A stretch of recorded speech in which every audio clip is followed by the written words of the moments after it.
ഇന്ന് വായിക്കുന്ന വിശുദ്ധ വേദപുസ്തക ഭാഗം യോശുവയുടെ പുസ്തകം 4-ാം അധ്യായം 1 മുതൽ 24 വരെയുള്ള വിശുദ്ധ വചനങ്ങൾ കേൾപ്പിൻ.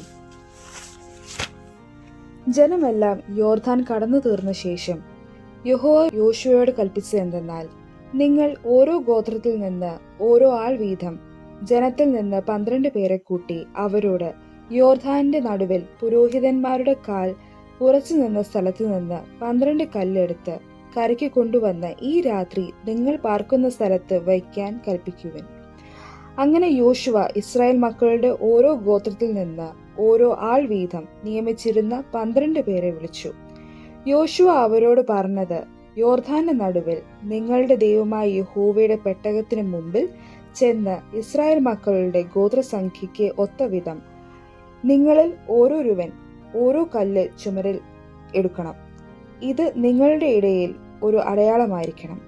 ഈ കല്ല് എന്ത് എന്ന് നിങ്ങളുടെ മക്കൾ ഒരു വരും കാലത്ത് ചോദിക്കുമ്പോൾ, യോർദാനിലെ വെള്ളം യഹോവയുടെ നിയമപ്പെട്ടകത്തിന്റെ മുമ്പിൽ 2 പിരിഞ്ഞത് നിമിത്തം തന്നെ എന്ന് അവരോട് പറയണം. അത് യോർദാൻ കടന്നപ്പോൾ യോർദാനിലെ വെള്ളം 2 പിരിഞ്ഞതുകൊണ്ട് ഈ കല്ല് ഇസ്രായേൽ മക്കൾക്ക് എന്നേക്കും സ്മാരക സൂചകമായിരിക്കണം. യോശുവ കൽപ്പിച്ചതുപോലെ ഇസ്രായേൽ മക്കൾ ചെയ്തു. യഹോവ യോശുവയോട് കൽപ്പിച്ചതുപോലെ ഇസ്രായേൽ മക്കളുടെ ഗോത്രസംഖ്യയ്ക്ക് ഒത്തവിധം 12 കല്ല് യോർദാന്റെ നടുവിൽ നിന്ന് എടുത്ത് തങ്ങൾ പാർത്ത സ്ഥലത്ത് കൊണ്ടുപോയി വച്ചു. യോർദാന്റെ നടുവിലും നിയമപ്പെട്ടകം ചുമന്ന പുരോഹിതന്മാരുടെ കാൽ നിന്ന സ്ഥലത്ത് യോശുവ 12 കല്ല് നാട്ടി. അവ ഇന്നുവരെ അവിടെ ഉണ്ട്. മോശ യോശുവയോട് കൽപ്പിച്ചതൊക്കെയും ജനത്തോട് പറയുവാൻ യഹോവ യോശുവയോട് കൽപ്പിച്ചതൊക്കെയും ചെയ്തു തീരുവോളം പെട്ടകം ചുമന്ന പുരോഹിതന്മാർ യോർദാന്റെ നടുവിൽ നിന്നു. ജനം വേഗത്തിൽ മറുകര കടന്നു. ഇവിടെ ഇന്നത്തേക്കുള്ള തിരുവചന വേദഭാഗം വായിച്ച് അവസാനിക്കുന്നു.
Shudhar Bhagya